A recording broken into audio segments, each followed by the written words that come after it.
এই জাহাঙ্গীর বা অন্তর্বর্তীকালীন সরকারের যারা আছে কেউ কিন্তু দেশ থেকে পালাইতে পারবে না। যদি পালায় বিশ্বের যে কোনো জায়গায় থাকুক ধরে এনে পিটানো হবে, কোনো ছাড় চলবে না। কেন তারা শাস্তি দিতে পারলো না? একজনকে ভারত থেকে বাংলাদেশে ফিরে আনতে পারলো না। 16 সালে চুক্তি হয়েছে না? ভারত এমন কোন শক্তি ভাই? সে একটা রাষ্ট্র, আমি একটা রাষ্ট্র, স্বাধীন রাষ্ট্র, তার সাথে আমার বন্ধু বিনিময় চুক্তি রয়েছে, আমাকে নিয়ে আসতে হবে, আমি স্বাধীন রাষ্ট্র। 24-এ আমরা সেটাই বলছি, হাদি ভাই সেটাই বলছে যে আমাদের সাথে এত তেলামি করে কারোর সাথে চলার কিছু নাই। আমরা পাকিস্তানকেও তেলাবো না, আমরা রাশিয়াকেও তেলাবো না, আমেরিকারও তেলাবো না। আমরা একটা স্বাধীন রাষ্ট্র এবং আমাদের জনগণ আমাদের পক্ষে রয়েছে। আপনাদেরকে বসাইছে 20 কোটি জনগণ ম্যান্ডেট দিয়ে, তো আপনাদের উচিত ছিল তাদের ম্যান্ডেট ধরে রাখা, আপনারা রাখতে পারেন নাই। এখন আপনারা নির্বাচনটা দিয়ে কোনো রকম পলাই যাবেন, সেটাও চলবে না। আওয়ামী লীগ যেভাবে সেফ এক্সিট আপনারা দিতে পারছেন, আপনাদেরকে সেফ এক্সিট জনগণ দিবে না। এবং পরবর্তী রাজনৈতিক দল যদি আপনাদেরকে সেফ এক্সিট দেয়, সেই রাজনৈতিক দল 1 বছরের বেশি টিকতে পারবে না। এটা আপনাদেরকে জানাই দিলাম। কারণ আমরা জুলাই যোদ্ধারা ভাইসে আসে না, রক্তের বিনিময়ে বাংলাদেশে এখন সবাই রাজনীতি করতে পারতেছে, কথা বলতে পারতেছে, বাংলাদেশে চলতে পারতেছে। আমার দেশের বিচার ব্যবস্থা, বিচারক সবাই রয়েছে, প্রশাসন সবাই রয়েছে, কিন্তু আমাকে বিচার চাইতে হচ্ছে কাকে? জাতিসংঘের কাছে, আর একজনের কাছে ধর্ণা ধরতে হচ্ছে। এটা আমার দেশের জন্য লজ্জার। এই 24-এর জুলাই আন্দোলনের 2000 শহীদের জন্য লজ্জার। তারা আসলে জীবন দিয়েছে কিসের জন্য? যেই পরিবর্তনের জন্য আমরা জীবন দিয়েছি, সেই পরিবর্তনটা আসলে কি আমরা করতে পারছি? হাদি ভাই সর্বশেষ একটা কথা বলছিল, মনে আছে আপনাদের সবার? যে আমি কখনো যদি মারা যাই, অন্তত আমার বিচারটা করেন, আমার হত্যার বিচারটা করেন। কেউ যদি আমরা হত্যা করে, তা আমরা সেটা করতে পারছি না। আপনাদেরকে আমি বলছি, আমার লোম খাড়া যাচ্ছে। মানে এতটা ইমোশনালি ভাবে আমরা তাকে লিড করি। সে কোনো দলের ছিল না, কিন্তু আমরা দেখছি এখন তাকে নিয়ে রাজনীতি করা হচ্ছে। এই যে বিষয়গুলো, আমরা এটাকে ঘৃণা চোখে দেখছি।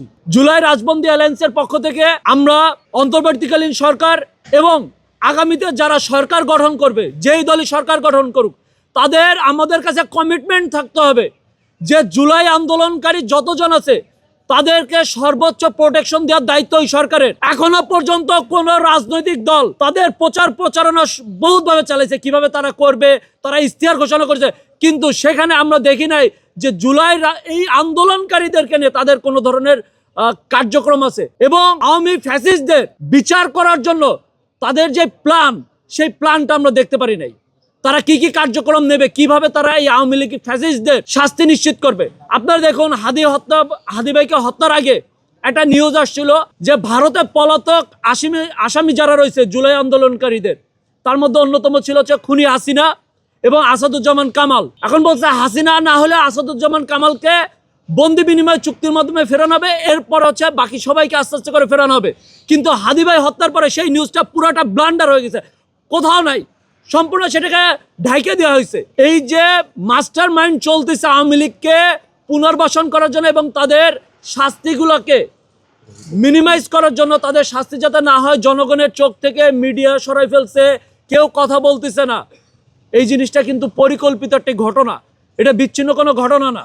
তো এরপরে অন্তর্বর্তীকালীন সরকার এই আওয়ামী ফ্যাসিস্টদের একদিনের জন্য উচ্চারণ করেনি তাদের শাস্তি নিয়ে। তারা শাস্তি দিতেছে কাকে? 6 জন লাশ পুড়াইছে, সেই প্রশাসনকে, পুলিশকে, প্রশাসন এবং জনগণকে মুখোমুখি করে দেওয়া হয়েছে। তার প্রতিফলন আমরা গতকালকে দেখেছি, পুলিশরা এই আমাদের উপরে আবার হামলা করতেছে। বিষয়টাকে আপনার বুঝতে পারছেন কি ধরনের একটা রাজনীতি এই অন্তর্বর্তীকালীন সরকার এবং এই আপনার স্বরাষ্ট্র উপদেষ্টা জাহাঙ্গীর সুন্দরভাবে এজেন্ডা বাস্তবায়ন করে দিছে। এবং সেই এজেন্সির কাজে এখন জুলাই যোদ্ধারা এবং প্রশাসন আবার মুখোমুখি হয়ে গেছে, যেটা শেখ হাসিনা করেছিল। তাহলে আমরা কি এই রাজনীতি চেয়েছিলাম বাংলাদেশে? চাইনি। এটা মনে রাখতে হবে তাদেরকে। আগামী রাজনীতিতে এই জুলাই যোদ্ধাদেরকে ম্যান্ডেট নিয়েই তারপরে রাজনীতি করতে হবে, অন্যথায় রাজনীতি বাংলাদেশে কায়েম করতে পারবেন না।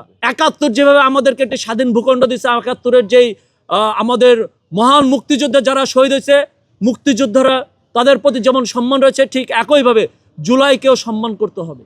জুলাইকে অবজ্ঞা করে, জুলাইকে কর্নারিং করে কোনোভাবেই রাষ্ট্র সামনের দিকে আগানো যাবে না।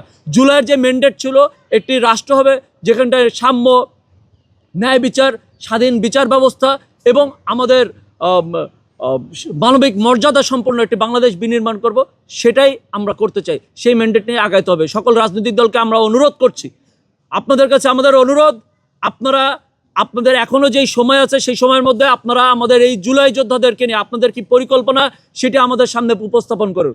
অন্যথায় আমরা বেছে নিতে বাধ্য হব কাদেরকে বাংলার জনগণ ভোট দিয়ে জয়যুক্ত করবে, আমরা কাদের সাথে মিলিত হয়। আমরা চাই সবাই, আমরা নিজেরা পার্সোনালিভাবে বিভিন্ন রাজনৈতিক দলে এই জুলাই যোদ্ধারা রয়েছে, সবাই সবার মতো রয়েছে, আমরা কাউকে হেয় প্রতিপন্ন করতে চাই না, কিন্তু সবার কাছ থেকে আমরা আশাহত হচ্ছি। সেই জায়গা থেকে আমরা বলছি যে আপনারা সুস্পষ্টভাবে এটা ঘোষণা করুন, আওয়ামী লীগের বিচার বাংলাদেশে করতে হবে। এই খুনিদের বিচার যদি বাংলাদেশে না হয়, তাহলে এই বিচারহীনতার সংস্কৃতি আগামীতে থেকে যাবে। আগামীতে আপনাদেরকেও খুন করা হবে এবং আপনাদের খুনের বিচারও কিন্তু বাংলাদেশে হবে না, এইটা মনে রাখতে হবে। আজকে হাদি ভাই একা না, কালকে আপনি হতে পারেন, অনেকেই হতে পারে, আমি হতে পারি। তো আমাদের সবাইকে একটি স্বাধীন বিচার ব্যবস্থার দিকে আগাইতে হবে এবং একটি সুষ্ঠু বিচার ব্যবস্থা নিশ্চিত করতে হবে।